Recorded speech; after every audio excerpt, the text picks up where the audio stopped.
நான் ஒரு வக்கீலாக இருந்தால் சொல்லியிருக்க மாட்டேன், போட சொல்லியிருக்க மாட்டேன். ஏன்னா டிஃபமேஷன்ன்றது டபுள் எட்ஜ் பண்ணுவாங்கல்ல, ரெண்டு பக்கமும் இது கூர்மையான கத்தி, உங்களே தாக்கும் அது எப்பவுமே. எல்லாம் எடுத்து படிக்கிற ஒரு என்னன்னா ஒரு பெரிய ஒரு விஷயம் மறந்துடுறாங்க. ஒரு ஐபிஎஸ் ஆஃபீஸர் மட்டும் இல்லை, வக்கீல் கிடையாது அவர். ஆனால் அதில் டிஆர் பாலு அவர்கள் என்ன பண்ணுறாரு, வால்வோ காரில் உட்காந்துட்டு வர்றாரு. வால்வோன்றது இன்னைக்கு 1 கோடி 1.5 கோடி வருது. பார்த்துட்டு சரி இப்போ என்ன இப்போ அப்படின்னு கேட்குறாரு. இல்லைங்க அது உங்கள் காரான்னு கேட்டார். அது எந்த கார் யார் காருன்னு தெரிஞ்ச மாதிரி அவசியம் எனக்கு இல்லைன்றார். அடுத்த வாரத்தை அவரே உங்கள் ஃபோட்டோகிராஃபரை நல்லா எடுக்க சொல்லுங்கள், ஏன்னா இவர் ஒரு காரை மட்டும் எடுத்திருக்காரு, நான் இந்த கோர்ட்டுக்கு 4-5 காரில் விதவிதமாக வந்திருக்கேன், அதெல்லாம் எடுக்க விட்டார். லூஸ் ஸ்டாக்கும் விடுறாங்க. கடைசியில் பெரிய காமெடி என்னன்னா, அவரை பற்றி பேசும்போது அவர் திருப்பி அண்ணாமலை அவர்களை பற்றி உங்கள் ஒய்ஃப் எங்க அப்படி போயிருந்தாருன்னா பரவாயில்ல, அவர் சொன்ன விதமும் அவர் சொன்ன ரெக்கார்ட் பண்ண விதமும் இதெல்லாம் ஒரு பணம்னு என்கிட்ட வந்து கேட்குற 200 கோடி 300 கோடிலாம் எனக்கு ரொம்ப அப்படிங்கிற மாதிரி ஆட்டிடியூட் இருந்ததுனால தான் ட்ரிகர் பண்ண உடனே என்னை இவ்வளோ கேள்வி கேட்குறேன். நான் திருப்பி கேட்குறேன், நீ ஐபிஎஸ் ரிட்டையர் ஆனதுன்னா 4.5 கோடி எப்படி வந்துச்சு சொத்து, உன் மனைவிக்கு எவ்வளோ ஒரு சொத்து, இப்படி கேட்கலாமா? 5 லட்சம் வாட்ச் எப்படி வந்ததுன்னு கேட்டேன். ஆனால் இவரும் பெருந்தன்மை என்ன பண்ணிட்டார், இல்லை நான் சொன்ன வேணாங்க, இது தேவையில்லாத கேள்விகள் நிறுத்திடலாம்னு நினச்சேன். இல்லை நான் இருக்கட்டும், என்னை பற்றி நான் விளக்கம் சொல்கிறதுக்கு நல்ல ஒரு இது கிடச்சிது அப்படின்னு பெருந்தன்மை எடுத்துக்கிட்டார். லீகலாக வேண்டாது இருந்தால் எடுத்துக்கிட்டார். நான் ஒன்றுனா சொல்கிறேன்னு ஒன்றுத்துக்கு விளக்கம் கொடுத்தாரு. நான் எங்கே படித்தேன்னு தெரியுமா, என் மனைவி எங்கே படித்தாங்க தெரியுமா, எங்கள் சம்பளம் எவ்வளோ தெரியுமா, ஐஏஎம் எங்கே இருக்குன்னு தெரியுமா கூட கேட்கல. ஆனால் திமுகவை பொறுத்த வரைக்கும் நமக்கு தெரியுதோ இல்லையோ, ஸ்டாலின் அவருக்கு நல்லா தெரியுது, அடுத்து வரமாட்டோம். அதனால தான் இந்த 5000 ரூபாயை கொடுத்துட்டு இப்போவாது ஓட்டு போடுங்க, என்கிட்ட சொல்கிறதுக்கு ஒன்றுமே இல்லை. அவர் இன்னும் 30 வருஷம் கஷ்டப்பட்டா கூட 2 கோடி 3 கோடி வீடு வாங்க முடியாது. அந்த ஆதங்கத்தில் இருக்காரு. படிச்சு ஒன்றுமே இல்லாமல் ஒரு கவுன்சிலர் ஆகிட்டு 4 வீடு வாங்கிட்டு ஃபார்ச்சுனரில் கையை அப்படி வச்சுக்கிட்டு ஃபோன் அப்படி வச்சுக்கிட்டு எங்கேயோ பார்த்துட்டு அப்படியே அப்படி போகும்போது அவங்க மனசு எவ்வளோ கஷ்டப்படும்னா, எதுக்கு இந்த நாட்டில் படிக்கணும்?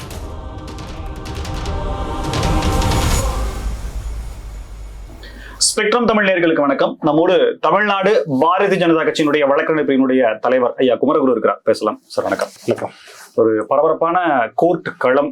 டிஆர் பாலு அவர்களை கிராஸ் செய்த தமிழக முன்னாள் பாஜக தலைவர் அண்ணாமலை அவர்கள் பேட்டி அவரே கொடுத்தாரு. என்ன நடந்தது சார் கோர்ட்ல?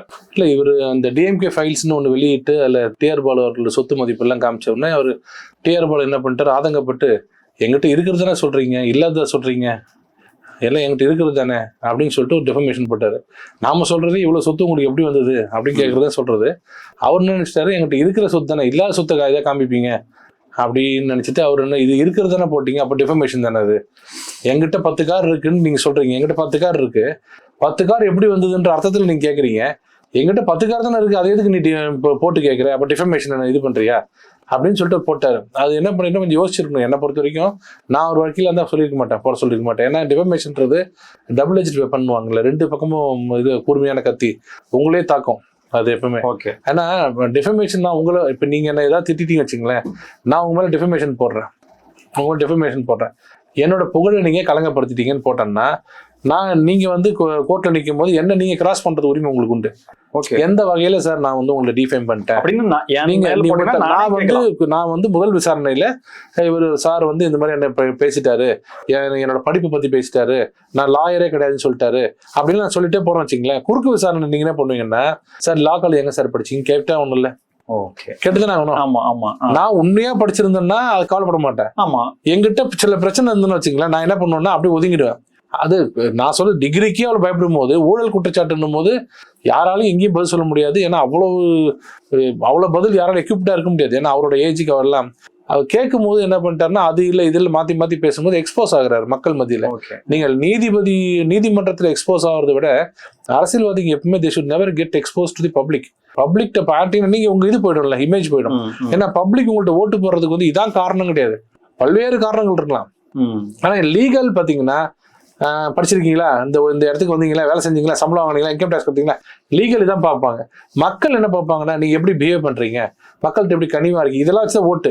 இவங்க என்ன நினைக்கிறாங்கன்னா, லீகலாக நம்ம கரெக்டாக வச்சிருக்கிறோம்னு போட்டுறது. நேற்று பண்ணதுல என்ன ஆச்சுன்னா, குறுக்கு சார் நிறைய விஷயம் அவர் திணறும் போது மக்கள் அதை படிக்கும் போது என்ன இப்படி பேசுறாரு, இன்னும் இப்படி ஏன்னா நம்ம இந்த இந்தியாவே சரி தமிழ்நாடும் சரி ஏழை மக்கள் நிறைய இருக்கிற நாடு. கொஞ்சம் சென்டிமெண்டா ஃபீல் பண்ணுவாங்க, பார்ப்பாங்க. ஏழைகள் அதிகமா இருக்கிற ஒரு நாடு நம்ம நாடு. அங்க நாட்டுல வந்து சாப்பாட்டுக்கே வழி இல்லாம நிறைய பேர் இருக்கும்போது இவங்க பேசுற பேச்செல்லாம், அதுவும் அரசியல்வாதினா இப்ப வந்து அண்ணாமலை அவர்கள் மாதிரி IPS படிச்சுட்டு அதெல்லாம் வேண்டாம் தூக்கி எறிஞ்சு வந்தா அவர் என்ன சொன்னாலும் கேட்பாங்க. நாளை காலையில அவர் வேணாம் தூக்கி போட்டு போனா அவருக்கு 1008 வேலை இருக்குப்பா அப்படின்னு சொல்லுவாங்க. தமிழக அரசியல்வாதிகள் பல பேரை பத்தி உங்களுக்கு தெரியும், இவங்க எப்படி சம்பாதிச்சாங்க, எவ்வளவு படிச்சிருக்காங்கலாம் தெரியும். அவங்க எல்லாம் இன்னைக்கு இருக்கிற சொத்தை பார்த்தீங்கன்னா 1000 கோடி 2000 கோடி 10,000 கோடின்னும் போது மக்கள் மத்தியில் ஏற்கனவே ஒரு வெறுப்பு இருக்கும். என்னங்க காலையில 8 மணிக்கு இஎம்ஐ கட்டுறதுக்கு படிப்பு. நான் சொல்றது ஒரு சின்ன உதாரணம் பாருங்க. IIT இருக்கிற ப்ரொஃபசர் காலைல 7-8 மணிக்கு இதுக்கு வந்துட்டு காலேஜுக்கு வந்துட்டு நைட் 8 மணிக்கு வீட்டுல போய் ப்ரிப்பேர் பண்ணி காலையில திருப்பி பசங்களுக்கு இருக்கு இவ்வளவுலாம் கஷ்டப்பட்டு மாசம் 2 லட்சம் சம்பாதிக்கிறாரு. அவர் இன்னும் 30 வருஷம் கஷ்டப்பட்டா கூட 2 கோடி 3 கோடி வீடு வாங்க முடியாது. அந்த ஆதங்கத்தில் இருக்காரு. படிச்சு ஒண்ணுமே இல்லாம ஒரு கவுன்சிலர் ஆயிட்டு 4 வீடு வாங்கிட்டு ஃபார்ச்சுனர்ல கையை அப்படி வச்சுக்கிட்டு போன் அப்படி வச்சுக்கிட்டு எங்கேயோ பார்த்துட்டு அப்படியே அப்படி போகும்போது அவங்க மனசு எவ்வளவு கஷ்டப்படும்னா, எதுக்கு இந்த நாட்டுல படிக்கணும் இது மாதிரி அப்படின்னு வெறுப்பு. எப்பவுமே மக்களுக்கு ஏன் அரசியல்வாதி மேல வெறுப்பு வருதுன்னா ஊழல் தான். அதான் மோடி அவர்கள் வித்தியாசமா நிக்கிறதுக்கு காரணமே ஊழல் மட்டும்தான் மக்களையும் அரசியல்வாதியும் பிரிக்கணும். அவருக்கு நேற்று வரைக்கும் என் கூட டீ குடிச்சிருந்தாருப்பா, இன்னைக்கு பார்த்தா 5 ஸ்டார் ஹோட்டல் வச்சிருக்காருப்பான்னு கோவம் எப்போ வரும்னா நீங்க தள்ளி போகும்போது தான் வரும். இதை எல்லா அரசியல்வாதியும் உணரணும். டிஆர் பாலு அதை மறந்துட்டார். அவர் என்ன நினைக்கிறாருன்னா, டெஃபமேஷன் நான் பார்க்காத டெஃபமேஷனா, என் வயசு என்ன உன் வயசு என்னன்னு அப்படி தேவையில்லாம இவர்கிட்ட வந்து சீட்டு இருக்கக்கூடாது. ஏன்னா இவர் வந்து மேலோக்கம் படிக்கிற ஆள் இல்லை. இவர் வந்து ரொம்ப டீப்பா எல்லாம் எடுத்து படிக்கிற ஒரு என்னன்னா ஒரு பெரிய ஒரு விஷயம் மறந்துடுறாங்க. ஒரு IPS ஆஃபீஸர் மட்டும் இல்லை, வக்கீல் கிடையாது அவரு. ஆனா பல கோர்ட்ல வந்து அவர் எவிடன்ஸ் கொடுத்திருக்காரு. ஓகே, அவரு போலீஸா இருக்கும் போது ஒரு மர்டர் கேஸ் வச்சுங்களேன், அவரை கேட்கும் போது அவரை போட்டு கிரில் பண்ணுவாங்கல்ல, அதெல்லாம் எடுத்து இவர் சொல்லியிருக்காரு. அப்போ ஒரு அட்வொகேட்டுக்கு என்ன நாலேஜ் இருக்கோ அந்த நாலேஜ் ஈக்குவலா ஒரு இன்ஸ்பெக்டருக்கு இருக்கும். ஏன்னா அவர் IO வந்து கிராஸ் எக்ஸாமினேஷன் வரும். அதையெல்லாம் யோசிக்காம டக்குன்னு போட்டு விட்டாங்க. அவர் என்ன பண்ணாரு, ஃபுல் பண்டிலோட வந்துட்டாரு. வந்தோடனே அவரால் என்ன பண்றதுன்னு தெரியாம சொல்ற அவர். ஆனா டிஆர் பாலு அவர்கள் மனசுல பிச்சு எடுத்துட்டேன்ல நான் எவ்வளவு அழகா பேச நினைச்சிட்டு இருக்காரு. ஆனா காமன் மேனா பார்க்கும்போது அந்த கோபம் எப்படி வரும்ன்றது ஒரு உதாரணம் சொல்றேன். அவர் என்ன சொல்றாரு, ஐயா நீங்க இந்த போட்டோவை பாருங்க ஐயா, நீங்க இந்த கோர்ட்டுக்கு வரும்போது எடுத்த போட்டோ ஐயான்னு காமிக்க பெரிய ஒரு போட்டோவை. அதுல டிஆர் பாலு அவர்கள் என்ன பண்றாரு, வால்வோ கார்ல உட்காந்துட்டு வர்றாரு. வால்வோன்றது இன்னைக்கு 1 கோடி 1.5 கோடி வருது. பார்த்துட்டு சரி இப்ப என்ன இப்போ அப்படின்னு கேட்கிறாரு. இல்லைங்க அது உங்க காரான்னு கேட்டாரு. அது எந்த கார் யார் கார்னு தெரிஞ்ச மாதிரி அவசியம் எனக்கு இல்லைன்றாரு. இல்ல இது உங்க காரான்னு கேட்டாரு. கார்ல ஏறி உட்காரும் போது எந்த காரனை பார்த்து உட்காருவேன்னு சொல்றாரு. சரி அப்ப எத்தனை கார் வச்சுங்க, எனக்கு என் பேர்ல ஒரு காரும் கிடையாது, என் பேர்ல ஒரு டிராக்டர் மட்டும் தான் இருக்கு. அப்ப இத்தனை கார் யாருக்கு தெரியும், நான் ஏறி வந்து நிப்ப வந்து வண்டி ஏறி உட்காருவேன்னு சொல்றாரு. அவர் யதார்த்தமா பேசுறாரு. எனக்கு ரொம்ப பிடிச்சது என்னன்னா அவர் என்ன நிஜத்துல நடக்கிறதுன்னு சொல்றாரு. சரி எனக்கு என்ன சாப்பாடு கால டிஃபன் சாப்பிட்டீங்க, இதெல்லாம் கேள்வியாங்க. 25 வெரைட்டி வச்சிருந்தாங்க, என்ன சாப்பிட்டேன்னு தெரியலன்றது உங்க யதார்த்தம். ஆனா மக்கள் பாக்குறவங்க என்ன பார்ப்பாங்க, என்னது எந்த கார்ல ஏறி உட்காருன்னு தெரியாதா, அப்ப அந்த கார் யாரோடது, அந்த கார் யாருதுன்னு தெரியாதா, அப்ப எத்தனை கார் இருந்தா உங்ககிட்ட சொல்வீங்க. இப்படி வரும் சொன்ன லீகல் வேற மக்கள் பார்வை வேறன்னு. அவர் நினைச்சிட்டா லீகலா சேஃபா இருக்குன்னு சொல்லிட்டு நான் எந்த காரும் எனக்கு இல்லை, எந்த காரும் ஏறி உட்காருவேன், எத்தனை தடவை எத்தனை கார்ல வந்து எனக்கே தெரியாது, இன்னைக்கு இந்த கார்ல வந்தானா எனக்கு தெரியல அப்படின்றாரு. அப்போ கார் கூட அவர் தெரியல. நீங்க அடுத்த கேள்வி கேட்பீங்க, சார் 84 வயசு பெரியவர், அவருக்கு எப்படி சார் காரை பத்தி தெரியும்னு. அடுத்த வாரத்தை அவரே உங்க போட்டோகிராஃபரை நல்லா எடுக்க சொல்லுங்க, ஏன்னா இவர் ஒரு காரை மட்டும் எடுத்திருக்காரு, நான் இந்த கோர்ட்டுக்கு 4-5 கார்ல விதவிதமா வந்திருக்கேன், அதெல்லாம் எடுக்க விட்டாரு. லூஸ் ஸ்டாக்கும் விடுறாங்க. இப்ப இங்க வந்து நான் எந்த கார்ல ஏறுவேன் எனக்கு தெரியாது, கார்ல ஏறி வந்து இறக்கி விடுவாங்கன்றது ஒரு 84 வயசு பெரியவர் சொல்ற வார்த்தை. தப்பு இல்லை, எங்க பையன் அனுப்புவாங்க காரை, எந்த காரணம் தெரியலீங்கன்னுவாங்க. ஆனா சரியா எடுக்க சொல்லுங்க. அடுத்த தடவை நான் 4-5 தடவை இந்த கோர்ட்டுக்கு இந்த விசாரணைக்கு 4-5 விதமான வண்டியில் வந்திருக்கேன், உங்க போட்டோகிராஃபர் ஒன்றை மட்டும் எடுத்திருக்காரு, நல்லா எடுக்க சொல்லுங்க 4-5 தடவைன்றாரு. அது மக்கள் மத்தியில் என்னது, எந்த கார்ல வந்தேன்னு தெரியாது, எத்தனை கார்ல வந்தேன்னு தெரியாதுன்னு, எந்த காரும் உங்கள்கிட்ட இல்லை. அப்புறம் உங்களுக்கு 10 ட்ராலி ஓடுதுன்னு சொல்லி, மீன்பிடி கப்பல் ஓடுதுன்னு மூக்க அழகிரி சொல்றாரு, அதனாலதான் உங்களுக்கு 2009 பதவி கொடுக்கலன்னு சொல்லியிருக்காருன்னு கேட்டா 10 இல்லைங்க 2. இந்த கவுண்ட் பண்ணி சொல்றாரு, எத்தனை ஏக்கர் ஏழைங்க, ரொம்ப ஏழைங்கன்னுவாங்களே, 5000 ஏக்கர் வச்சு சொல்லாத, ஒரு 1000 ஏக்கர் சொல்லு, ரொம்ப ஏழைங்கன்னு சொல்றாருல பிரபு ஒரு படத்துல. கவுண்ட் பண்ணி கூட ரொம்ப சின்ன, நீங்களே ஒரு ஏழைங்களா பெரிய ஏழைங்கன்னு, அது மாதிரி 10 போயிங்க 2 தாங்கன்னாரு. 2 கப்பல், மீன்பிடி கப்பல். அப்போ அந்த 2 கப்பல் என்னோடது இல்லை, ஒரு கம்பெனி பெருசு, அந்த கம்பெனி நிறுவனம் நடத்துறது, அதில் நான் ஷேர் ஹோல்டர்ன்றாரு. மற்றவங்கள யாரும் கேட்டேன், குடும்ப உறுப்பினர் ஷேர் ஹோல்டர்ன்றாரு. இது வந்து income tax correct. Okay okay. அதாவது எப்படி சொல்லணும்னா, மனைவி வேற கணவன் வேற, அதுதான் இன்கம் டாக்ஸ் சொல்லுது. கணவன் சம்பாத்தியம் வேற, மனைவி சம்பாத்தியம் வேற, டிஃப்ரெண்ட் என்டிட்டி. இது எங்களுக்கு சொல்லி கொடுக்குற சட்டத்துல இன்கம் டாக்ஸ் சொல்லுது. காமன் மேன்ட்ட போயிட்டு, இங்க வாப்பா நான் ரொம்ப ஏழை, எங்க தங்கிருக்கீங்க, போயஸ் கார்டன்ல, அது என் ஒய்ஃப் வீடுப்பான்னு சொன்னா ஓட்டு போடுறோம்னு நினைப்பான். நான் சொல்றது புரியுது உங்களுக்கு? ஓட்டு போடுறோம் பார்வை வேற, லீகல் பார்வை வேற. இவர் லீகலா பேசிட்டு இருக்காரு. என்னோடது இல்ல, என் பசங்களோட ப்ராப்பர்ட்டி, ஷேர் எவ்வளவு இருக்கு எனக்கு தெரியாது, அது கம்பெனி ப்ராப்பர்ட்டி, எனக்கு தெரியும், எனக்கு ஷேர் கொஞ்சம் இருக்கும் அப்படின்னு சொன்னா இன்கம் டாக்ஸ் எடுத்துக்கும். காமன் மேன் என்னப்பா பையனோட சொத்து அப்பாவுக்கு தெரியாதவன் அப்படின்னு நினைப்பாங்கல்ல. அதை சொல்லி மாட்டிக்கிட்டு, இந்த கார் யாரோட தெரியுமா, யாரோட கம்பெனி தெரியுமாங்க, அதெல்லாம் எனக்கு தெரிஞ்சுக்க வேண்டிய அவசியம் இல்லை அப்படின்னாரு. கோல்டன் வாட்டர்னு ஒரு கம்பெனி, அது யார் நடத்துறாங்க அது தெரியாது. அப்புறம் சொன்ன, உங்க குடும்பத்தை இருக்கலாம், சாராய ஆலை சொல்லாதீங்க, ரசாயன ஆலைன்னு சொல்லுங்க. சார் இப்படிதான் பேசலாம் இல்ல, அதான் உண்மை, அது அப்படிதான். அது ரசாயன ஆலைன்னு சொல்லுங்க. என்னோடது இல்ல, என் பசங்களுக்கு ஒன்றா இருக்கலாம், ஷேர் இருக்கலாம், எனக்கு ஒன்றா கொஞ்சம் ஷேர் இருக்கலாம் அதில் அப்படின்றாரு. கொஞ்சம் ஷேர் எனக்கு இருக்கலாம். கடைசியில் பெரிய காமெடி என்னன்னா, அவரை பத்தி பேசும்போது அவர் திரும்பி அண்ணாமலை அவர்களை பத்தி, உங்க ஒய்ஃப் எங்க வேலை நீங்க எவ்வளவு 4.5 கோடிக்கு லேண்ட் வாங்கியிருக்கீங்க இதெல்லாம் சொல்ல இவருக்கு கொஞ்சம் டென்ஷனாக, இது கோர்ட் ப்ரொசீடிங்ஸ்ல எல்லாம் வந்துருச்சு வச்சுங்க. இவருக்கு என்ன கோவம்னா, நீங்களே இவ்வளவு என்ன கேள்வி கேட்கணும் போது எனக்கு எவ்வளவு கோவம் வரும். ஏன்னா நான் உழைச்சு சம்பாரிச்சு 4.5 கோடி லோன் வாங்கி எல்லாம் கொடுத்துருக்கேன்னு சொல்லிட்டு இவர் கோவத்தை என்ன பண்ணாரு, அடுத்த கேள்வி கேட்கிறாரு அண்ணாமலையர்கள். அவர் நீங்க ஒரு கம்பெனில நீங்க வந்து 2024 அஃபிடேவிட் எடுங்க, இதுல தாக்கல் பண்ண அஃபிடேவிட் எடுங்கன்னு எடுத்தாரு. எடுத்துட்டு வச்சுக்கிட்டு, எவ்வளவு உங்க பேர்ல வண்டி இருக்குன்னு கேட்டா, வண்டி பார்த்தா ஒரு மினி டிராக்டர், அது அவர் பேர்ல இருக்கு, அதான் இருக்கு, அது சொல்லிட்டாரு. சரி உங்கள்ட்ட எவ்வளவு சொத்து இருக்குன்னு, சொத்துல சொன்ன கடன் எவ்வளவு இருக்குன்னு போட்டிருக்கீங்க பாருங்கன்னாரு. அதுல உங்க நிறுவனம் நீங்க ஒரு நிறுவனத்தை வந்து கடன் வாங்கியதுல காமிச்சிருக்கீங்க, இருக்கலாம் அப்படின்னாரு. உங்க மனைவிக்கு 1.5 கோடியும் உங்களுக்கு 6.5 கோடியும் 6.6 crores கொடுத்துருக்காங்க எலெக்ஷன் டைம்ல, யாரு தெரியுமாண்ணே? அதெல்லாம் யாரும் தெரியாது அப்படின்னாரு. அது பேர் ட்ரையூன் இம்பெக்ஸ் அப்படின்னாரு, ஒரு கம்பெனி பேருன்னு. இருக்கலாம் அப்படின்னாரு. இல்லைங்க கடன் வாங்கியிருக்கீங்க ஒரு கம்பெனில இருந்து, அது கூட தெரியாதுன்னு கேட்டா, அதெல்லாம் அப்படிங்க ஞாபகம் வச்சுக்கிறது, இல்லை ஆடிட்டருக்கு தான் தெரியும்னாரு. சரி, அடுத்த வார்த்தை, இந்த ட்ரையூன் இம்பெக்ஸ் யாரோட கம்பெனி தெரியாதுன்னாரு. நான் பேர் சொல்றேன், அது உங்களுக்கு தெரியுமான்னு பாருங்க அப்படின்னு சொல்லிட்டு, பாலு ராஜ்குமார் அவர் தான் ஓனர், அவர் யாருன்னு தெரியுமான்னு கேட்டாரு. என் பையன் அப்படின்னாரு. உங்க பையனோட கம்பெனின்னு இருக்கலாம் சார், பையனோட கம்பெனி கூட இருக்கலாம் அப்படின்னாரு. சரிங்க, அந்த கம்பெனியோட தொழில் என்ன தெரியுமா, என்ன பண்ணுறது தெரியுமான்னு கேட்டார். என் மகன் அதில் பங்குதாரராக இருக்கலாம் அப்படின்னாரு. பங்குதாரர் இல்லைங்க, ப்ரொப்ரைட்டர்ஷிப் கம்பெனி அப்படின்னா நீங்க தான் முழு உரிமையாளர்னு. இருக்கலாம் சார், எனக்கு எப்படி தெரியும் அப்படின்னாரு. அந்த கம்பெனி என்ன தொழில் தெரியுமா, தெரியாது. அந்த கம்பெனி ஜிஎஸ்டி சர்டிபிகேட்டை ஒரு காரணத்துக்காக ரத்து பண்ணாங்க கவர்மெண்ட், தெரியுமான்னு, எனக்கு தெரியாது அப்படின்னாரு. சரி, அவங்க உங்களுக்கு 6.6 கொடுத்தாங்களா, கோடி கொடுத்தாங்களா, எதுக்கு கொடுத்தாங்கன்னு தெரியுமா, நீங்க தான் எதாவது கடன் கொடுத்தீங்களா, செக்யூரிட்டி கொடுத்தீங்க. ஏங்க அப்பா எலெக்ஷன் நிற்கிறாரு, பையன் வந்து அப்பா மேல ஆசையில கொடுத்துட்டு போறாரு, இதுக்கெல்லாம் என்ன இப்படிதான் சொல்றாரு. இது என்ன நடந்தது பட்டாளத்தனமா அவர் சொல்றாரு. இதை வந்து அப்படியே சொல்றாரு. இது வந்து சட்டம் ஏத்துக்கலாம், மக்கள் ஏத்துப்பாங்களா?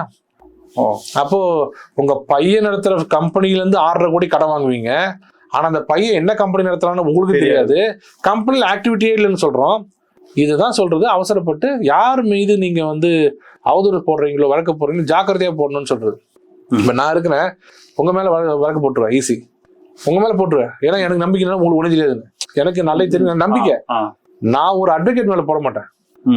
ஐயோ வேணாம் பண்ணி வேற, நான் எதாவது எடுக்க அவன் ஏதாவது திருப்பி எடுக்க என் மேல எதுக்கு வீண் வம்பு பண்ண போகணும்ல, இதுதான் புத்திசாலித்தனம். இந்த ஊர்ல நம்ம சட்டத்திட்டத்துல எல்லாருமே பெர்ஃபெக்டா இருக்க முடியாது. நீங்களும் தப்பு பண்ணுவீங்க, நானும் தப்பு பண்ணுவேன். அது வந்து சட்டத்திலையும் மன்னிக்கக்கூடிய தவறுல எல்லாம் மக்கள் மத்தியில சில விஷயங்கள் இருக்கு, அது பண்ணக்கூடாது. இப்ப நாளைக்கே எனக்கு ஒரு 1 கோடி ரூபா லாட்டரி விழுது, ஒரு 10 கோடி ரூபா லாட்டரி விழுது. எனக்கு ஒரு ஆசை, சின்ன வயசுல இருந்து வண்டி வாங்கணும், கார் வாங்கணும். 1 கோடி ரூபா கார் வாங்கி வீட்டு வாசல் நிக்க வச்சிடறேன். கரெக்டா? இது லீகலா தப்பா, ரைட்டா? 10 கோடி வச்சுட்டு ரோட்ல போய் ஓட்டு கேட்ட வச்சுங்க, எனக்கு ஓட்டு வராது. நான் போய் மக்களை சட்டையை பிடிச்சி, இப்ப நான் என்ன தப்பு பண்ணிட்டேன், என் மேல கோபமா இருக்கீங்க, 10 கோடி 10 கார் வாங்கியிருக்கேன், அது லீகலா சம்பாரிச்ச பணம், லாட்டரி சீட்ல வந்த பணம், என்ன என் மேல கோபமா போறீங்க அப்படின்னு கேட்டா மக்கள் என்ன பண்ணுவாங்கன்னா, விடுங்க சார், மாவன் சாப்பாட்டுக்கு வழி இல்லாம இருக்கிறான், 10 கோடி வண்டி 10 வண்டி உங்களுக்கு தேவையா, இப்போ இத்தனை ஏன் பணம். மக்கள் மனசு எப்படி இருக்குன்னா, அபரிமிதமான செலவை வந்து மக்கள் ஏத்துக்க மாட்டாங்க. இதுதான் எம்ஜிஆர் இன்றைக்கும் புரட்சி தலைவர், என்றைக்கும் புரட்சி தலைவர். மக்கள் மத்தியில இன்னைக்கும் ரிக்ஷா பின்னாடி எம்ஜிஆர் படத்தை ஏன் போட்டு போறாருன்னா, மக்களோட மனசை தெரிஞ்சு வாழ்ந்தவர் அவரு. ஒரு இடத்த கூட அதை அபரிமிதமா செலவு பண்ண மாட்டாரு. கையில இருக்கிற பணத்தை முதல்ல சாப்பாடு அப்புறம் நான் போறேன்னு. இதுதான் மக்கள் தலைவன். இது தெரியாம போயிட்டு இஷ்டத்துக்கு காரு பங்களாலாம் வாங்கிட்டா ஜஸ்டிஃபை பண்றீங்க பாருங்க, நான் என்ன தப்பு பண்றேன்னு. இங்கதான் அவர் வந்து தப்பு பண்ணிட்டு தான் நான் பாக்குறேன். அதுல எக்ஸ்போஸ் ஆயிட்டாரு. ஆனா அவர் இன்னசென்ட் என்ன நினைக்கிறாருன்னா, நான் எல்லாமே இன்கம் டாக்ஸ் இருக்குது தானே சொல்றேன். எந்த இன்கம் டாக்ஸ்ல வந்து பையன்கிட்ட இருந்து கடன் வாங்குறது தப்புன்னு சொல்லிச்சு? கரெக்டா தானே பண்ணிட்டு இருக்கோம். இதெல்லாம் ஆடிட்டர் அட்வைஸ். எப்பவுமே அரசியல்வாதி ஆடிட்டர் அட்வைஸ் கேட்கக்கூடாது. என்னோட ஒப்பீனியன். அரசியல்வாதி ஆடிட்டர் அட்வைஸ் மட்டும் கேட்கக்கூடாது. அட்வொகேட் நான் தனிப்பட்ட முறையில் சிந்திக்கணும். ஓகே, ஓ இதை வந்து மக்கள் எப்படி பார்ப்பாங்க சார்? உன்ன சொன்னல அந்த இமேஜ் வச்சு பார்க்கணும். நீங்க ஒரு சாதாரணமா இருந்தவர், நீங்க இன்னைக்கு ஏதோ ஒரு கணக்குல ஒரு லீகலா ஒரு கோடி உங்கள்கிட்ட வந்துச்சுன்னா, மாடிக்கு ஒன்று கட்ட போறேன்னு சொன்னா ஆடிட்டர் சொல்லுவாரு, sir up to 4,500 square feet you can build house சார்னு வர அவர் அந்த ஆங்கிள் போவார். நீங்க 4,500 கட்டலாம்பா அப்படி சொல்லக்கூடாது. இந்த பாரு மனைவிட்ட சொல்லுங்க, பாரு நம்ம இருக்கிற இடம் இந்த மாதிரி தொகுதி மக்கள் நடுவில் 1000 ஸ்கொயர் ஃபீட் அதிகம், அதுதான் பண்ணணும்ன்றது. அங்கதான் மக்களோட பிரதிநிதியா வரீங்க. ஆடிட்டர் 4,500 சொல்லிட்டாரு, 4,500 ஃபுல்லா கட்டினீங்கன்னா அடுத்த எலெக்ஷன் தோத்துருவீங்க. இதை எதையுமே யோசிக்காத ஒரு கட்சி எதுன்னு கேட்டா திமுக பொறுத்த வரைக்கும் மக்களை பத்தி கொஞ்சம் கூட கவலைப்பட மாட்டாங்க. இல்லைன்னா ஒரு முதல்வர் வந்து 1.5 கோடி கார்ல போவாரா, அந்த கார் ரெட் ஜெயிண்டோட காருன்னு தெரியுமா? அது பேரன் பேர்ல இருக்கு. அந்த ரெட் ஜெயிண்டோட ஓனர் யாருன்னு தெரியுமா? அந்த ரெட் ஜெயிண்ட் எடுத்த படத்துக்கு வந்து ஜியோ போட்டு காலையில 10 மணிக்கு ஒரு ஷோ கொடுக்குறீங்களே, ஃபேவரட்டிசம் வராதா? கரப்ஷன் ஆக்ட் என்ன சொல்லுது? Directly R indirectly doing favouritism favour to the your own source. அதானே இது, அதான் தப்பு. நீங்க ரெட் ஜெயிண்ட் வண்டி ஓட்டுறீங்க, ரெட் ஜெயிண்டோட ஓனர் உங்க பேரை. அந்த படம் வந்து ஒரு படத்தை, அந்த நிறுவனம் ஒரு படம் தயாரிக்கிறது. அந்த தயாரிப்பு நிறுவனம் வந்து கவர்மெண்ட் ரிக்வஸ்ட் பண்ணுது, புது படம், அஜித் படம், விஜய் படம், காலை 8 மணிக்கு ஷோ போடுறேன்னு கேக்குது. 8 மணிக்கு 7 மணிக்கே போடணும்னு ரிவ்யூ ரிலீஸ் பண்றீங்க. அப்ப என்ன ஃபேவரட்டிசம் வராதா? இதை யாரா கவலைப்பட்டாங்களா கொஞ்சமாவது? நான் அப்படித்தான் இருப்பேன், நீ என்ன பண்ணிக்க. அதுதான் திமுக. ஸோ இதுல இந்த விஷயத்துல அந்த மாதிரி தான் தேவையில்லாம போய் மாட்டி, ஏன்டா இப்ப போட்டோன்னு உட்காந்துட்டு வக்கீலுக்கு, அவர் கூட இருக்க வக்கீலுக்கு தெரியுது ஐயோ இதெல்லாம் தப்பாச்சுன்னு. அவர் யதார்த்தமா. ஆனா ஒரு விஷயம் பாராட்டணும், 84 வயசுல நல்ல அவரோட அந்த சிந்தனை திறன் இருக்குல்ல, ஞாபக சக்தி. உண்மையில நான் வேந்தேன். நான் என்ன அவர் வயசு என் வயசோ 30 வயசு வித்தியாசம். பட் அவரோட நான் பார்த்து சின்ன வயசுல ஒரு நல்லா தெரியும். பட் அவர் ஒரு அரசியல்வாதியா இல்லாம ஒரு மனிதனா பாக்குறது 84 வயசுல திடகாத்திரமா 2.5-3 மணி நேரம் நின்று வந்து சொன்னாரு. ஜட்ஜி 2 மூணு சொன்னாரு, உட்காருங்க ஐயான்னாரு. உட்காரவே முடியாதுட்டார். நான் நின்றுட்டே பேசுறது, எங்களுக்கு கால் வலிக்குது எங்க வயசுக்கு. கரெக்டா நின்று சொல்றாரு. சிந்தனை அந்த அந்த ஞாபக சக்தி அவ்வளவு பிரமாதம். இன்னொன்னு வியக்கத்தகுது என்னன்னா, அண்ணாமலை ஒரு இதே காமிச்சாரு பேப்பர், இது உங்க சைனா என்ன வெறும் கண்டு இல்லைங்க. 84 வயசுல என் சைன் தான் அப்படி கொடுத்தாரு. என் சைன் தான் இந்த இது கூட கரெக்டா போட்டிருக்கேன்னு கொடுத்தாரு. நான்லாம் பார்த்துட்டு இந்த வயசுல கண்ணாடி இல்லாம பாக்குறது பெரிய விஷயம். அதெல்லாம் அதாவது ஒரு நல்ல ஒரு விஷயம் பாராட்டுறோம்.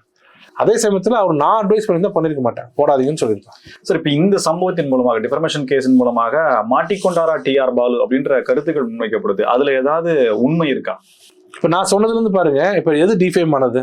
இவர் சொன்ன டிஎம்கே ஃபைல்ஸ்க்கும் இதுக்கு எந்த சம்பந்தமும் இல்லை. இன்னொன்னு உண்மையை தானே சொன்னேன்னு சொல்றாரு அவரு டிஆர் பாலு. இப்ப எங்கிட்ட 10 கார் இருக்குது, அந்த 10 கார் தானே இருக்குன்னு சொன்னேன், புதுசா ஒன்று சொல்லியிருந்தாரு.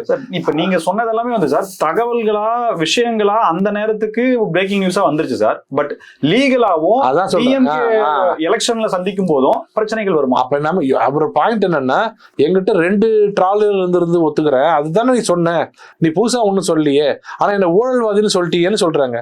இவர் என்ன சொன்னாரு, அந்த 2 ட்ராலர் தான் வந்துச்சு, அந்த 2 ட்ராலர் எப்படி வந்துச்சுன்னு கேட்க எத்தனை காரணம் எனக்கே தெரியாது, எத்தனை கம்பெனி எனக்கே தெரியாதுன்னு சொல்ல மக்கள் மத்தியில் அடுத்தடுத்து போய் இதுக்கான பணத்துக்கான ஆதாரம் என்னன்றது அது ரிவீல் ஆகுமா சார்? அப்ப அடுத்த இன்னைக்கு இனி வர போறது இல்ல, எப்படி உங்களுக்கு சொத்து வந்தது, நீங்க எவ்வளவு கொண்டு வந்தீங்க, ஊர்ல இருந்து எப்படி கொண்டு வந்தீங்க, அது இல்லாம நிறைய விஷயம் கேட்டாரு. நம்ம நேரம் இல்லாம சொல்ல முடியாது. உங்க ஆலையை எதிர்த்து அந்த ஊர் மக்களே கிட்டத்தட்ட 4 வருடங்களாக போராட்டம் நடத்துறாங்களே, மூடணும்னு, அது உங்களுக்கு தெரியுமா அப்படின்னு கேட்டதுக்கு அதெல்லாம் எனக்கு தெரியாது, தெரிஞ்சுக்க வேண்டிய அவசியம் இல்லை அப்படி சொந்த தொகுதி அங்க தஞ்சாவூர்ல சொன்னாரு. இது மாதிரி சொல்ல என்ன ஆகுதுன்னா, அவர் எவ்வளவு வாங்கியிருக்காரு, ட்ராலி வாங்கியிருக்காரு, ஏன் மன்மோகன் சிங் வந்து அவருக்கு இது கொடுக்கல, அடுத்த முறை ஏன் கொடுக்கல, ஆனா ட்ராலி வந்ததுனால ஏன் சேது சமுத்திர திட்டத்துக்காக வாங்கினேன்னு சொன்னாரு, ஆனா அது விளக்கம் கொடுத்துருக்காரு. 18 அடி மீட்டர் வேணும், எங்களுக்கு 6 அடி தான் மீட்டர் இருந்தா போதும், அரை வேக்காடு தன்மை, இதெல்லாம் ஒத்துக்கிறான். ஆனா அவரை பத்தின ஒரு திமுக ஒரு எம்பியை பத்தி ஒரு என்ன இமேஜ் மக்கள்கிட்ட இருக்குன்னா, இப்படிதான் எல்லாருமே கொஞ்சம் இப்படிதான் சம்பாதிச்சிருப்பாங்கன்றது வந்து அவரு கொஞ்சம் எக்யூப்டா சொல்லியிருந்தாரு வச்சுங்களேன். அவர் கொஞ்சம் இல்லைங்க, எங்கிட்ட மொத்தம் 2 கார், என்கிட்ட ஒரு கார் இல்லை, பட் என் சன்னுகிட்ட ஒரு கார் இருக்கு, அந்த கார்ல தான் வந்து அவரோட டைரக்டர் ஆஃப் கம்பெனி, அது யாரு அப்படி போயிருந்தாருன்னா பரவாயில்ல, அவர் சொன்ன விதமோ அவர் சொன்ன ரெக்கார்ட் பண்ண விதமோ இதெல்லாம் ஒரு பணம்னு என்கிட்ட வந்து கேட்கிற 200 கோடி 300 கோடி எல்லாம் எனக்கு ரொம்ப அப்படிங்கிற மாதிரி ஆட்டிடியூட் இருந்ததுனாலதான் மக்கள் மத்தியில அது போகும்போது ரொம்ப தப்பா போய் சேரும். இப்போ கேள்வி நம்ம வைக்கிறோம் சார். இப்போ என்னன்னா டிஆர் பாலு அவர்கள் தரப்புல வில்சன் அவர்கள் குழு ஏதேனும் அவர்களுக்கு ஏதாவது கைட்லைன்ஸ் பண்ணி இது திமுகவுக்கு இடைஞ்சலாக வரக்கூடிய வாய்ப்புகள் இருக்கான்றலாம் சட்ட நுணுக்கங்கள்லாம் ஆராய்ந்து அடுத்த இயரிங்ல அவர் வேற மாதிரி கொஞ்சம் சேஃப் ஜோனுக்கு போறதுக்கான வாய்ப்பு இல்ல. எனக்கு தெரிஞ்சு நான் பார்த்த வரைக்கும் அவர் போற மாதிரி இல்லை. ஏன்னா அவருக்கு வந்து ஒரு நீண்ட நெடிய பயணம் கொண்ட அரசியல்வாதி, அவரை வந்து கண்ட்ரோல் பண்றதுக்கு எனக்கு தெரிஞ்சு யாரும் பண்ண முடியாது. அவரே கோவத்துல இருக்காரு. அவரே வந்து பதில் சொல்றது அவரே தான் பண்றாரு, யாரும் ஒரு ட்விட்டர் பண்ணிலாம் சொல்ல முடியாது. அவரெல்லாம் அவரே சொல்றாரு, அவரே தான் சொல்றாரு. ஒரு சின்ன வித்தியாசம் என்னன்னா, எந்த அளவுக்கு அவங்களுக்கு எல்லாம் ஒரு விஷயம் தெரியலன்னா, நான் என்ன வேணாலும் அவதூறு எம்எல்ஏ பத்தி சொல்லுவேன், எம்எல்ஏ என்ன பத்தி சொல்லக்கூடாது. ஏன்னா பேசிக் திங் என்னன்னா, எனக்கு கீழே நீங்க அரசியல்வாதி, நான் 1000 கேள்வி கேட்பேன், என்ன கேட்க கூடாது. நீ நெல்லுங்க சார், எப்படி இந்த கார் வாங்கினீங்கன்னு கேட்பேன் நான் எம்எல்ஏவை. நீ இறங்க, நீ எப்படி பைக் வாங்கன்னு கேட்க முடியாது. புரியுதா? எம்எல்ஏ பப்ளிக் சர்வெண்ட், நான் பப்ளிக் சர்வெண்ட் கிடையாது. நீ என்ன கேள்வி கேட்க முடியாது, நான் தான் உனக்கு இது பேசிக். இது ஆனா டிஆர் பாலு என்னன்னா அவ்வளவு பெரிய அரசியல்வாதி, அதையே மறந்து ட்ரிகர் பண்ண உடனே என்ன இவ்வளவு கேள்வி கேட்கிறேன், நான் திருப்பி கேட்கிறேன். நீ ஐபிஎஸ் ரிட்டையர் ஆனதுன்னா 4.5 கோடி எப்படி வந்துச்சு சொத்து, உன் மனைவிக்கு எவ்வளவு ஒரு சொத்து, இப்படி கேட்கலாமா? இவர் வந்து ஒரு அரசியல் கட்சி தலைவர், இவர் பப்ளிக் சர்வெண்ட் கிடையாது. அவர் பப்ளிக் சர்வெண்ட், அவருக்கு தான் வந்து கரப்ஷன் ஆக்ட் வரும், இவருக்கு வராது. 5 லட்சம் வாட்ச் எப்படி வந்ததுன்னு கேட்டார். ஆனா இவரும் பெருந்தன்மை என்ன பண்ணிட்டாரு, இல்லை நான் சொன்ன வேணாங்க, இது தேவையில்லாத கேள்விகள், நிறுத்திடலாம்னு நினைச்சேன். இல்லை நான் இருக்கட்டும், என்னை பத்தி நான் விளக்கம் சொல்றதுக்கு நல்ல ஒரு இது கிடைச்சது அப்படின்னு பெருந்தன்மை எடுத்துக்கிட்டாரு. லீகலா வேண்டாது இருந்தாலும் எடுத்துக்கிட்டாரு. நான் ஒண்ணுன்னா சொல்றேன்னு ஒன்னொன்னுக்கு விளக்கம் கொடுத்தாரு. நான் எங்க படிச்சேன்னு தெரியுமா, என் மனைவி எங்க படிச்சாங்க தெரியுமா, எங்க சம்பளம் எவ்வளவு தெரியுமா, ஐஏஎம் எங்க இருக்குன்னு தெரியுமா கூட கேட்கல அவர். ஐஏஎம் தெரியுமா, அங்க எவ்வளவு கஷ்டம் தெரியுமா, இப்படிலாம் கஷ்டப்பட்டு இப்ப வந்து நாங்க ஒரு சொத்து வாங்குறோம் 4.5 கோடிக்கு, அதை பிரிண்ட் அவுட் எடுத்துட்டு வந்து ஜட்ஜிட்ட காட்டுறாரு. பாருங்க 4.5 கோடிக்குன்னு. ஆனா அவளே சொல்றாரு 4.5 கோடி ஒயிட் வாங்கியிருக்காருன்னு. ஒயிட்ல வாங்க என்ன தப்பு? இனி கேட்க வேண்டியது யாரு? இன்கம் டாக்ஸ் தான் கேட்கும். இன்கம் டாக்ஸ் ரிட்டர்ன் ஃபைல் பண்ணும்போது 4.5 கோடி எங்க சோர்ஸ் தான் கேட்கும். இங்க இருந்து வந்தது முடிஞ்சு. அவர் சொல்றாரு நான் எங்க கடை வாங்கணும் உனக்கு தெரியுமா கேட்கறாரு. அது எனக்கு தெரிஞ்ச வேண்டிய அவசியம் இல்லைன்றாரு. ஒரு எப்படி சொல்றதுன்னா ப்ரிப்பேர்டா இல்லைன்னு சொல்றேன். ஏன்னா 4.5 கோடிக்கு சொத்து வாங்குறாருன்னா 4.5 கோடி அவர் பிரச்சனை, அவருக்கு இன்கம் டாக்ஸ் காமிச்சு அவர் வாங்க போறாரு. ஏன்னா is not public servant. Public servant யாரோட கேள்வி கேட்கலாம், எப்படி வந்துச்சு சொத்துன்னு கேட்பா அவர் பதில் சொல்லணும். இவருக்கு தேவையில்லையே, இவருக்கு தேவையில்லை, உனக்கு யாரு வாடகை கொடுக்குறாங்க இதெல்லாம் இவருக்கு தேவையில்லை அப்படின்னு கேட்டாரு. அவருக்கும் பதில் சொன்னார் எல்லாத்துக்கும். ஏன்னா இவர் பியூரா இருக்கணும், என்ன கேட்காதெல்லாம் சொல்லக்கூடாது. என்ன கர்டைல் அவர் சொன்னது என்னன்னா, நான் இல்லைன்னா நான் நோன்னு சொன்னேன் நான் தப்பாயிடும் மக்கள் மத்தியில, நான் என்ன தப்பானேன் என்ன வேணா கேட்கட்டும், நான் பதில் சொன்னேன் பதில் சொல்லிட்டாரு. சார் இப்ப சைதாப்பேட்டை கோர்ட்ல இருக்கு, இதனுடைய தீர்ப்பு அப்படிங்கிறதுக்கான கால அளவு அப்படிங்கிறது எவ்வளவு இருக்கு? ஏன்னா அன்னைக்கே 50% தான் முடிஞ்சிருக்கு, இன்னும் இருக்கு நிறைய கேள்வி கேட்க வேண்டியது இருக்கு. அது முடிச்சிச்சுன்னா அதுக்கப்புறம் மற்றதெல்லாம் இதை டிஃபர்மேஷன் வேற யாரும் விட்னஸ் வர வாய்ப்பு இல்லை, வேற யாரும் வர மாட்டாங்க, அவர் மட்டும் தான் வருவாங்க. அவர் முடிஞ்சோன்னா ஆர்குமெண்ட் முடிச்சுட்டு தீர்ப்பு தான் வந்துடும். இப்போ அது மேல்முறையீடு அப்புறம் ஹைகோர்ட், அப்புறம் அதுலேயே செஷன்ஸ் கோர்ட், மேஜிஸ்ட்ரேட் கோர்ட் தானே இருக்கு. ஓகேங்க சார், செஷன்ஸ் கோர்ட் அதுக்கப்புறம் ஹைகோர்ட். மகளிருக்கு 5000 ரூபாய் கொடுத்தது 6560 கோடி ரூபாய் ஒரே நாள்ல செலவழித்த அதிகபட்ச தொகையாகவும் பார்க்கப்படுது. இந்த தொகை எங்கிருந்து வந்ததுன்றத ஆர்டிஐல கேக்குறாங்க. எதுக்கு கேட்டாலும் நிதி இல்லைன்றீங்க, இவ்வளவு தொகை எங்கிருந்து வந்ததுன்னு கேக்குறப்போ கடந்த 5 ஆண்டுகளா இந்த மகளிர் உதவித்தொகை கொடுக்கப்பட்ட அந்த பணத்தினுடைய செலவு தொகையை ஆர்டிஐல கவர்மெண்டே கொடுக்குது சார். அதுல பாத்தீங்கன்னா SC STக்கு கொடுக்கப்பட்ட அந்த நிதியிலிருந்து எடுத்ததுன்றத தெளிவா அவங்களே சொல்றாங்க. இதுல ஏதேனும் நியாயம் இருக்கா? இல்ல முதல்ல இந்த 5000 ரூபாய் கொடுக்கலாமா வேணாமா அந்த இது இருக்குல்ல, அது எங்களோட கருத்து என்னன்னா, பணத்தை வந்து மக்களுக்கு கொடுக்க தப்பே இல்லை. ஏன்னா மகளிருக்கு வந்து இந்த மாதிரி உரிமை தொகை கொடுக்கறது தப்பு இல்லை, அது நாங்களும் எல்லா இடத்துலையும் கொடுக்குறோம். நாங்க கேட்டா நீ மட்டும் அங்க கொடுக்குறியே அப்படின்னு கேட்கறாங்க. இது என்னன்னா தினம் தினம் எது எப்படி போச்சோ இல்லையோ, நான் டெய்லி வீட்டுக்கு வந்து பிரியாணி வந்து வீட்டுல பசங்களுக்கு கொடுத்துருவேன் அப்படிங்கிறது. பிரியாணி சாப்பிடக்கூடாதா அப்படி கேட்காதீங்க, சாப்பிடலாம், ஆனா அது உங்க பணமா இருக்கணும். பீகார்ல எங்க பணம் நாங்க சம்பாதிச்சு நாங்க அந்த ஸ்டேட்ல வர்ற பணத்துல கொடுத்துட்டு ஸ்டேட்ல ஈக்குவலா வச்சிருக்கோம். நீங்க டெய்லி பக்கத்து கடையில போய் பக்கத்து வீட்டுல போயிட்டு ஒரு டெய்லி 3000 ரூபாய் பணம் வாங்கிட்டு பிரியாணி வந்து வீட்டுல கொடுத்தீங்கன்னா சாப்பிடறதுக்கு நல்லா இருக்கும். ஒரு 5 வருஷம் 10 பக்கத்து வீட்டுல இருக்க இந்த வீடை எனக்கு கொடுத்துருப்பாரு, ஏன்னா உங்க அப்பா அவனை கடன் அவ்வளோன்னு. அப்ப பிரியாணி சாப்பிட்டு தப்பான்னு கேட்கக்கூடாது. எப்ப சாப்பிடணும்னா உங்களுக்கு அதுக்கு உண்டான வயபிலிட்டி, உங்களுக்கு உண்டான சக்தி இருந்தா பண்ண முடியும். இங்க ஏற்கனவே 10,62,200 கோடி ஒரு ரேஷன் கார்டுக்கு 4,60,000 ரூபாய் இருக்கான் தலைமையில. இத அங்கிருந்து வாங்கி இங்க கொடுக்கறதுக்கு நீங்க வேண்டாம், அதுக்கு நீங்க வேண்டாமே. அதுக்கு எதுக்கு பிடிஆர் பழனிவேல் தியாகராஜன் அமெரிக்கால வரணும்? சாதாரண ஒரு ஆளை கொடுத்தா பேங்க்ல சலான் போட்டு கொடுத்துட போறோம் எல்லாருக்கும். இது ஈஸி இல்லை, இது என்ன மேனேஜ்மெண்ட்? ஆனா இதை பண்றதுக்கு நான் கொடுக்க கூடாதா, எனக்கு தப்பா? மக்கள்லாம் ஏமாற மாட்டாங்க. 5000 ரூபாய் ஏன் கொடுக்குற, இப்ப திடீர்னு ஏன் பாசம் வருது, ஏன் திடீர்னு பாசம் வருது உங்களுக்கு? அப்பெல்லாம் அதெல்லாம் இன்னொன்னு, பீகாரை நாங்க கொடுத்தோம், ஆனா மக்கள் கேட்டது எங்க இருந்து பணம் வந்ததுன்னு பீகார்ல இருந்து வந்தது. அப்ப நம்ம பணம் நம்மகிட்ட வருது அப்படின்னாங்க. இது எப்படி தெரியுமா சொல்றாங்க? கடன் வாங்கி கொடுக்குறீங்களா அப்படின்னாங்க. இப்ப நீங்க சொல்றது பார்த்தா SC/STயோட அவங்களோட ஃபண்ட்ஸா இருந்தா ஒவ்வொரு வருஷம் வர்றதுல அதுல மிஸ்யூஸ் பண்றாங்க. இதெல்லாம் எங்க முடியும்னா அடுத்து வர கவர்மெண்ட் இருக்கு பாருங்க, அவங்க அதை ரீபே பண்ணணும். சென்ட்ரல் கவர்மெண்ட் பொறுத்த வரைக்கும் அதெல்லாம் பேசவே கூடாது. நான் உங்களுக்கு SC/STக்குன்னு கொடுத்தா அதுக்கு தான் பயன்படுத்தணும். இதுல SC/ST இருக்காங்கன்னு சொல்றீங்க, ஆனா அவங்க அதுதான் சொல்றாங்க சார். ஆனா 1.3 மகளிர்கள்ல SC/ST இருக்காங்களே அப்படின்ற வெல்ஃபேர்ல SC/ST ஆக்ட் வெல்ஃபேர் அனுப்புறாங்களே, வெல்ஃபேரோ ஏதோ ஃபண்ட் அனுப்புறாங்கன்னா அதுக்கு ஒரு கைட்லைன் கொடுப்பாங்க சென்ட்ரல் கவர்மெண்ட். எதுக்கெல்லாம் எப்படின்னா SC/ST அவங்களுக்கு ஒரு ஸ்கூல் கட்டி கொடுக்கணும், வீடு கட்டி கொடுக்கணும்னு, கையில கேஷ் கொடுத்துட்டு வரணும் எங்கேயும் சொல்ல மாட்டாங்க. அப்படி கிடையாது, அது ஒரு வயலேஷன். ரெண்டாவது அதுல SC/ST ஆக்ட் இருக்காங்களா, SC/ST இருக்காங்களான்றது ரொம்ப ரொம்ப தப்பு. SC/ST ஆக்டுக்கு அவங்களுக்குன்னு கொடுத்த பணத்துல அது முழுக்க அவங்களுக்கு தான் போகணும். ஒரு 10,000 பேர் வச்சுட்டு ஒரு 3 பேர் SC/ST வச்சுட்டு 10,000 பேர் கொடுத்துரு, இதுல 3 பேர் இருக்காங்களேன்னு சொல்லக்கூடாது. 3 பேருக்கு மட்டும்தான் இதை கொடுக்கணும். ஏன்னா அவர்களுக்கான நிதி அவங்களுக்கு இதுக்கு மட்டும் செலவு பண்ணணும், மற்றதுக்கு நிறைய நிதி இருக்கு, அதை நீங்க செலவு பண்ணலாம். இதுல பண்ணது தப்பு. இதுல என்ன பண்றாங்க, வரமோ வரலையோ அள்ளி தெளிச்சுட்டு போவோம், வந்தா கடன் வாங்கி திருப்பி போய் கடன் வாங்கிப்போம், இல்லைன்னா வர்றோம் தலையெழுத்து, அப்படி கொடுத்துட்டு போனது அந்த 5000 ரூபாய். திட்டத்தை முடக்க நினைத்தார்கள். எலெக்ஷன் அறிவிச்சா இந்த பணத்தை கொடுக்கறதுக்கு பாசிச பாஜக அரசு தடை போடும், கோர்ட்டுக்கு போய் ஸ்டே வாங்கிடுவாங்கன்ற கருத்தை முன் வச்சுதான் இந்த கருத்தை காணொலியில முதலமைச்சரே சொல்லியிருந்தாரு. இதற்கான வாய்ப்பு இருக்கா? இது இல்ல, கொடுத்துட்டாங்க. இது யார் பணம்? இப்போ நீங்க சொன்னது, நீங்க தான் சொன்னீங்க யாரோட பணம்னு. செக்டர்ல இருந்து எடுத்திருக்க யார் கொடுத்த பணம்? சென்ட்ரல் கவர்மெண்ட் கொடுத்த பணம். அப்ப என்ன முடக்கிடுவாங்கன்றீங்க? நான் என் சொந்த பணத்தை கொடுக்கறதோட முடக்கிடுவாங்கன்னா அர்த்தம் இருக்கு. இப்ப முடக்க சொல்ற பணமே மத்திய அரசு கொடுக்குற பணம். கேட்க மாட்டாங்களா? நானும் தான் கேட்டிருப்பேன். இந்த விஷயம் முன்னாடியே இருந்திருந்தா நான் வழக்கு போட்டிருப்பேன். மக்களுக்கு கொடுக்கூடாதுன்னு இல்லை, இந்த ஃபண்ட் எங்கேருந்து வாங்கின பணம் அந்த பணத்தை கொடுக்குறீங்க, எதுக்காக கொடுக்கப்பட்ட பணத்தை மாத்தி கொடுக்குறீங்க? மாத்தி கொடுக்க உரிமை உங்களுக்கு கிடையாது. உங்க சொந்த பணத்தை கொடுக்கணும். சொந்த பணம் இல்லையே, என்ன சொல்லணும்? மக்கள்கிட்ட போயிட்டு சொந்த பணம் இல்லை எங்களால கொடுக்க முடியலன்னு சொல்லிருக்கணும். இல்ல கொடுத்த பணம் எல்லாம் மகாராஷ்டிரா மோடி கொடுத்தது அப்படின்னு சொல்லிருக்கணும். அங்க ஒரு குத்து இங்க ஒரு குத்துனா என்ன அர்த்தம்? இதுவும் இல்லை அதுவும் இல்லைன்னா அப்ப போய் தானே அது சொல்றது. ஆனா திமுகவை பொறுத்த வரைக்கும் நமக்கு தெரியுதோ இல்லையோ, ஸ்டாலின் அவருக்கு நல்லா தெரியுது அடுத்து வரமாட்டோம். அதனாலதான் இந்த 5000 ரூபாயை கொடுத்துட்டு இப்போவாது ஓட்டு போடுங்க, என்கிட்ட சொல்றதுக்கு ஒண்ணுமே இல்லை. என்கிட்ட இப்ப மோடி அவர்கள் ஒரு தடவை ஞாபகம் இருக்கும், குஜராத்ல கடைசி 2014 முன்னாடி 11ல் நின்னாரு. அப்ப சொன்னது எல்லாரும் ஃப்ரீ பீஸ் கொடுத்துட்டு இருந்தாங்க. நான் கொடுக்க மாட்டேன்னாரு, கொடுக்க முடியாதுன்னாரு. ஏன்னா கொடுத்தா பணம் வீணடையும்.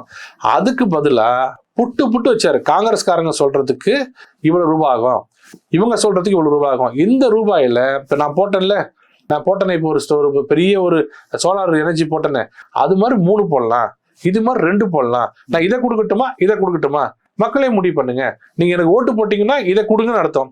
அவங்களுக்கு ஓட்டு போட்டீங்கன்னா மாசம் கையில பணம் கொடுங்க. ஸ்வீப் பண்ணாரு மோடி. ஸ்வீப் மக்களுக்கு எடுத்து சொல்லணும். இந்த சபர்மதி ஆத்து மேல நான் ஷீட்டு போட்டேன். என்ன ஷீட்டு? பைப்பு போட்டு தண்ணி கொண்டு வந்தேன். அங்க தண்ணி ஹீட்ல எங்கேயாவது எவாபரேட் ஆகுதுன்னு வல்லுநர்கள் சொன்னாங்க. அவ்வளவு தூரம் கொண்டு வரீங்க, ஹீட்ல நிறைய, அதுக்கு மேல மறைக்கிறதுக்கு ஒரு ஷீட்டு போட்டிருந்தாங்க. ஷீட் ஏன் போடணும்? சோலார் போட்டலான்னாரு. அது அடுத்த தலைமுறை சிந்திக்கிற தலைவர். ஷீட்டு போட்டு எனர்ஜி, சோலார் எனர்ஜி வந்துச்சு, எவாபரேஷன் குறைஞ்சிச்சு. இதை பாக்குறாங்க. நம்ம ஒண்ணு சொல்றேங்க, எல்லாருமே தமிழக மக்கள் நம்ம இதுக்கு மயங்குவாங்க, ஃப்ரீ பீஸுக்கு மயங்குவாங்க. சத்தியமா இல்லை. உலகத்திலேயே எனக்கு தெரிஞ்சு ஷார்பஸ்ட் மைண்ட் இந்த வேர்ல்டுன்னு பாத்தீங்கன்னா தமிழர் தான். ஏன்னா 3000-4000 வருஷம் ஆண்டுட்டு இருக்குன்னா தெரியாதா? அவங்களுக்கு என்னென்ன விரக்தியில கொடுங்க 5000 கொடுங்க, இதுவாது வந்துச்சு அப்படிதான் வாங்குறாங்களே தவிர அவங்கள போயிட்டு ஐயா இந்த 5000 ரூபாய்க்கு பதிலா இந்த ஏரியா KK நகருக்கு மொத்தமா ஒரு 200 கோடிக்கு ஒரு ஹாஸ்பிட்டல் கட்டி கொடுக்கட்டோமான்னு கேளுங்க. மவராசனா போவீங்க, கட்டி கொடுங்க. ஏன்னா எங்க அப்பாவுக்கு உடம்பு சரியில்லை, நான் அப்போலோ ஹாஸ்பிட்டல் போறேன், இங்கெல்லாம் போறேன், இங்க போயிடுறேன்னு சொல்லி எல்லாரும் சொல்லுவாங்க. நேற்று மாரிதாஸ் ரொம்ப அழகா ஒரு இது போட்டிருந்தார், ட்வீட், இது ஒரு இதுவே போட்டிருந்தார், போஸ்டே போட்டிருந்தாரு. ரொம்ப அழகா சொன்னாரு, தமிழ்நாடு முழுக்க அத்தனை தாலுகா வைஸும் மல்டி ஸ்பெஷாலிட்டி ஹாஸ்பிட்டல் போடுறதுக்கு 50,000 கோடி இருந்தால் போதும், ஒன் டைம் இன்வெஸ்ட்மெண்ட். ஆனா இவங்க கொடுக்கறது 6,500 கோடி வெறும் 500-5,000 ரூபாயில. வருஷம் மாசம் இன்க்ரீஸ் ஆகுது. 1 கோடி மக்களுக்கு 2,000 ரூபாய், 1000 கோடி, 12,000 கோடி, 12,000 பிளஸ் 6,500 கோடி, 18,500 கோடியை எடுத்து ரோட்ல மக்களுக்கு ஃப்ரீயா கொடுத்துட்டாரு ஸ்டாலின். அவர் சொல்றது என்னன்னா, இதை மாதிரி நீங்க 1 வருஷம் 2 வருஷம் 3வது வருஷத்துக்குள்ள கம்ப்ளீட் பண்ணிருவீங்க மொத்த தாலுகாலையும். அப்ப அத்தனை தாலுகாலையும் மல்டி ஸ்பெஷாலிட்டி ஹாஸ்பிட்டல் வந்தா நம்ம மக்கள், ஏழை மக்களுக்கு ஒரு இருமல்னா கூட நேரம் அங்க போயிடுவாங்க. பைபாஸா ஒண்ணு பண்ணுங்க, சைதாப்பேட்டை தாலுகாவில் இல்ல திருப்பூர் தாலுகாவில் இடம் இருக்கு போங்கன்னா அடுத்த நிமிஷம் அங்க போயிடுவாங்க. மக்கள் எப்படி இருந்திருப்பாங்க? அதை கொண்டு வந்து இப்படி போட்டுட்டு மக்கள் விரும்பல. இதை சும்மா சொல்ற மக்கள் விரும்பல. இதை மாதிரி ஆல்டர்னேட்டிவ் கொடுத்தீங்கன்னா மக்கள் கண்டிப்பா ஏத்துப்பாங்க. அதுதான் நாங்க பிஜேபி பண்றது என்னன்னா, நாங்க ஆல்டர்னேட்டிவ் பாலிடிக்ஸா பண்ண போறோம் அப்படின்னு சொல்றோம். மிக்க நன்றி சார், பல்வேறு தகவல்களுக்கு நன்றி. நன்றி. நேயர்களே, மீண்டும் சந்திப்போம். இணைந்திருங்கள் ஸ்பெக்ட்ரம் தமிழோட. நன்றி நேயர்களே.